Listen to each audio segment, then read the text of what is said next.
My name is Amy Snyder, and I'm 27 years old. I live with my dad and my mom. We've always lived together as a family of three. Ever since I was little, I've always looked up to my dad. He runs his own business, and it's always so busy. He's rarely home. But whenever he finds some spare time, he always comes back to see me. On his days off, he would spend most of his time with me. He's a great dad. My mom, on the other hand, is a different story altogether. As far as I can remember, I've never seen my mom work a day in her life. She takes care of things around the house, but she's never supported my dad's business, nor has she ever held a job outside the house. Sure, I knew we were well off, seeing as my mom spent most of her time dolled up and going out. But seeing her always on the go, I knew deep down I never wanted to turn out like her. She's never been fond of kids, and she hardly ever paid me any attention. There were times when I felt terribly lonely, but my dad was always there to fill that void. I think my dad knew how indifferent my mom was towards me. He made it his mission to never let me feel left out or alone. At least, that's what I believe. I'm home, Mom! Oh, is it that late already? Mom's going out, so eat some snacks and look after the house, okay? Didn't we promise to go shopping together today? And make curry? Sorry. Something came up suddenly. We'll do that next time, okay? Okay. As a child, my mother broke promises like these with ease, no matter how many times we made them. At first, such things often brought me to tears, but as a child, I had to learn not to take promises with my mother as real promises. My father, on the other hand, was someone who would never make vague promises like, maybe, if I can, or I'll see. Over time, I came to love my father, or rather, to see him as a reliable and trustworthy person. That's how I started to think. I admired him and even begged to join his company after graduating from university. Of course, being an only child, I started thinking that I wanted to inherit the company someday and carry on the will of my father, whom I admired. After I turned 20, my father started taking me out for drinks, and I learned a lot from him. My mother was shallowly involved in raising me as I became an adult. The only time my mother intervened in my affairs was during my sophomore year of college. Dad, I want to work at your company after I graduate from school. I've already started studying for it. I even want to succeed you someday. Amy, are you sure? Wait a minute. A girl doesn't need to do that. Why not? I want to be someone who can work hard like Dad. A woman should find a good man and let her husband earn a good living. That was such a typical thing for my mother to say. I didn't think this person could understand anything I said. So, I didn't continue the conversation that day. I didn't want to live a life hanging on someone else's life like my mother. I had always strived to become a strong woman who would live on her own. For the rest of my college days, after that day, I studied hard. And I joined my father's company as soon as I graduated. I couldn't persuade my mother, but it seemed like she finally gave up in the end. If you want to live your life this way, that's fine with me, but you'll be the one who will have to suffer for not listening to your mother. If you are okay with that, then do as you please, she said. So I did as she told me. By joining my father's company in this way, the distance between my mother and me grew even deeper. On the other hand, I started spending more time with my father than before, and our bond got even stronger. Looking back now, I guess my mother wasn't too happy with this situation. When I joined my father's company, he put in a lot of effort to train me seriously. But there was a reason for that. My father was sick. It took him about half a year to introduce me to a lot of people and teach me about the job. And then, my father collapsed at our workplace. He was immediately taken to the hospital by ambulance, and for the next 5 years, he lived a life fighting his disease. Amy, how's the company doing? Is it running smoothly without your dad? It's really hard right now, but everyone is supporting me. I'm sure it will be fine because Dad trusted me with everything I need. Well, as long as that's the case, if you, a woman, take over as the second generation and cause the company to go bankrupt, it would be a real shame, so be prepared for that. Mom, you really don't have any interest or love for the company. You're only concerned about others' judgment. It's sad to hear you say that. When my father first collapsed, I often argued with my mom like this. My father would come to the company on his good days while going in and out of the hospital, gradually weakening over 5 years, and for the last year he was almost bedridden. During the time when my father was still able to move, the last time he visited the company, he said this: "This company and its employees are very precious treasures to me, but I have to let go of my treasure. Dad, over the past few years, I've watched you work, Amy, and I think I can trust you with it. Can I ask you, please, protect this place. Protect everyone here. For me. I don't know if I can be like you, Dad, but I'll keep trying to get closer to you, who I've always admired, so you can rest easy." From that day on, the title of representative was passed on to me. I had been so busy that I barely had time to go home. Since my father was mostly in the hospital, I made time to go see him frequently. My mother did the bare minimum, like bringing him changes of clothes, but as far as I could see, she even seemed to find that bothersome. What does my mother think of my father? Does she not have any feelings or gratitude for him? Or any feelings of pity for a sick person? I couldn't help but feel sorry for my father. I recalled how hard he had worked for me when I was young. A child unable to feel my mother's love. No matter how exhausted I was, I made it a point to visit him as much as possible. This routine lasted for about a year until he passed away peacefully in his sleep. I was so swamped with various tasks that I barely had time to grieve. My mother, who knew nothing, insisted that I handle everything, from the funeral arrangements to the hospital paperwork. Realistically, I didn't expect my mother, who had never done anything but stay home and play, to handle all of these procedures. So, I silently took care of everything. "Amy, the funeral's over. You've settled down now, haven't you?" My mother broached the subject the day after the funeral. "Please, leave this house. I've just inherited 200 million yen, so I have no use for you anymore." "Thank you. I was waiting for you to say that." I had concluded that talking to her any further was pointless.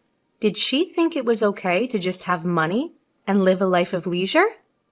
I had nothing but questions, but I decided to leave. The next day, I called the service and sold all my belongings related to me. My mother was utterly surprised at how quickly I had organized my departure. However, I had kept a secret from her. I didn't know why she claimed to have inherited 200 million yen, but my father had entrusted all the money matters to me, and I was the rightful inheritor.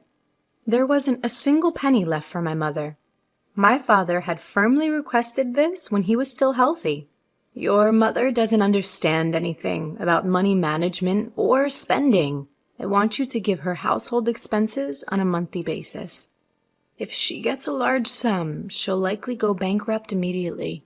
But I don't think she'll listen to me. If she complains, tell her you won't give her a single penny." "No way!" "Just kidding. But if you have trouble dealing with her, give her this." My father handed me an SD card. He said it contained a video letter from him to my mother. I never imagined that I would show her this, but judging from her recent attitude, I thought the day would come soon. My mother, alone in the spacious house after I left. I was expecting her to contact me soon, but she did so faster than I anticipated. "Come home, immediately." "Huh? What are you talking about? I'm working." I just need to talk to you. Please, come quickly. She's so self-centered. With that thought, I headed to my childhood home with the SD card. As soon as my mother saw me, she started accusing me. You ran off with all of your father's inheritance, didn't you? I knew something was off since you left right away. Hand over your father's inheritance to me, now! How greedy can you be? You can't even act right as a mother. Who do you think you're talking to? I quietly handed her the SD card. What's this? Oh, I guess you don't even know how to watch this. Mocking her, I took out my laptop, inserted the SD card, and played the video. On the screen was my father, as healthy as he used to be. I wonder how my mother will react to this video letter. I left the room in silence. I had never seen my mother defy my father before. But how about now? After his death? Would my father's thoughts reach my mother? When I returned to the room, my mother, who had finished watching everything, was crying. I couldn't believe it. My mother was crying while watching a video of my deceased father. I was curious about the video my father left for my mother, but I didn't dare to watch it myself. So I had no idea why my mother was crying. Mom, are you okay? Yes, for now. I get it. I will follow your father's instructions and leave everything to you from now on. Please go home for today. Call me again when you've cooled down. I thought she probably didn't want me to see her in a vulnerable state, so I went home right away that day. How did my father silence my mother? I was full of questions. Almost a month went by without hearing from my mother. I started to worry and decided to visit my parents' house during my lunch break, but my mother wasn't home. That night, I went to see my mother again. The lights were on at the house, which relieved me. I'm sorry for dropping in suddenly. I came by this afternoon, but you weren't home, so I got worried. I'm sorry. I was out for my part-time job during the day. What? A part-time job? My mother, as far as I knew, was a person who would absolutely not work. Why did it come to this? Didn't you watch that video? That was a video letter addressed to you, so I didn't watch it. You can take it home. You should watch it too, Amy. Can I watch it? My mother handed over the SD card to me, saying, Well then. I felt a bit frightened to learn what my father conveyed, observing my mother's unusual demeanor. I went back to the office and sat down at the desk my father used. Then, I played the video. Honey, if you're watching this, it means you've not been able to communicate with Amy. First of all, thank you so much for helping me raise Amy until now. Without you, I don't think I could have managed the company while bringing up Amy. I felt something was off about the way my father was speaking. The next moment, my father said something shocking.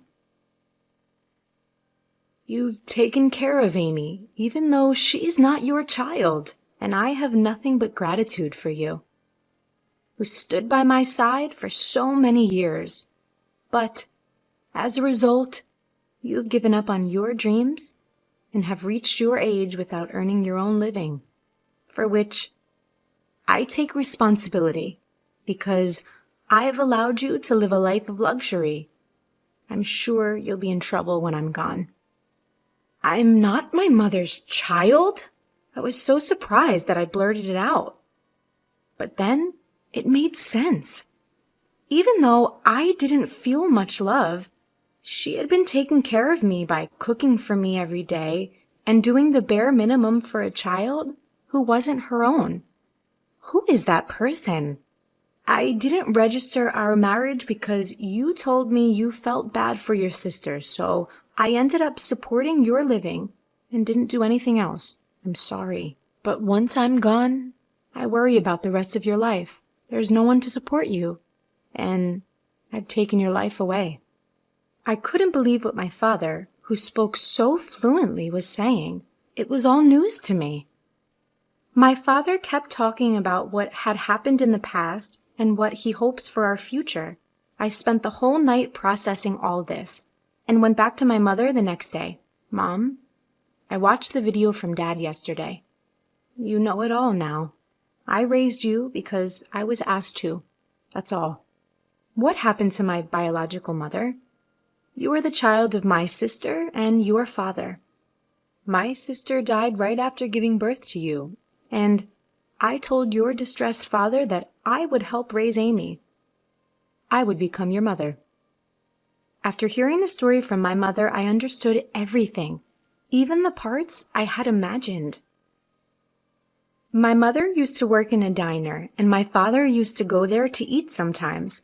My mother was lively and hardworking at that time, and her dream was to have her own diner.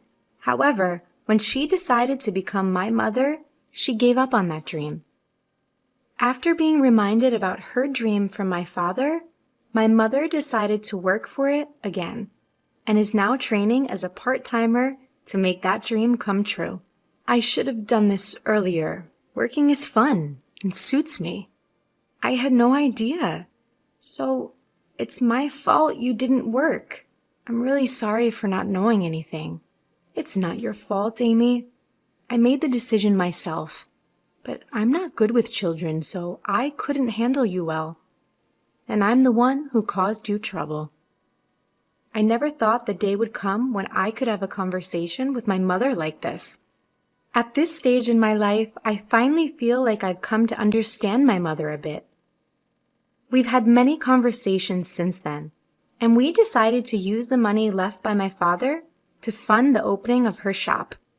Once she started working, she became somewhat humble. She was hesitant when the topic of funds for the shop came up, which would have been unimaginable not too long ago. While maintaining my regular job, I also helped with the opening of her diner, which led to me seeing my mother frequently. I attribute this newly forged relationship to my father. Regarding living expenses, she insisted on managing with her own income, not wanting to accept help from my father's inheritance. Promise me that you'll tell me if you're struggling. After all, Dad trusted me to take care of you. I'll be fine living on my own.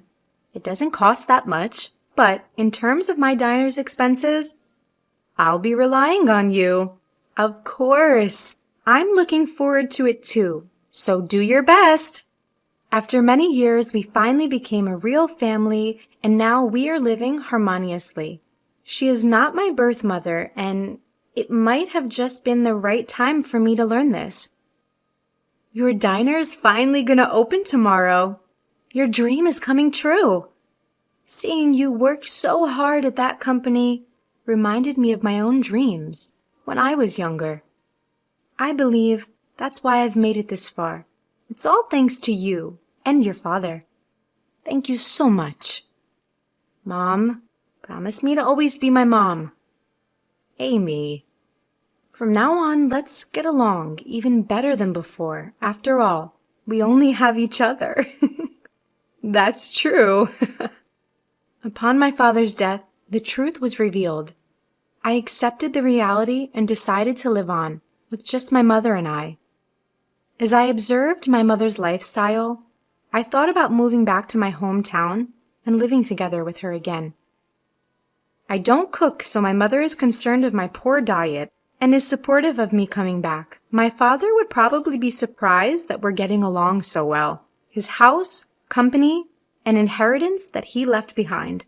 I'll protect them at all cost while continuing to get along with my mother. In order to become a real family, we visited the graves of my father and my biological mother, my mother's older sister, to give our daily life updates. After going through the process of adoption, I finally became registered as the daughter of my mother.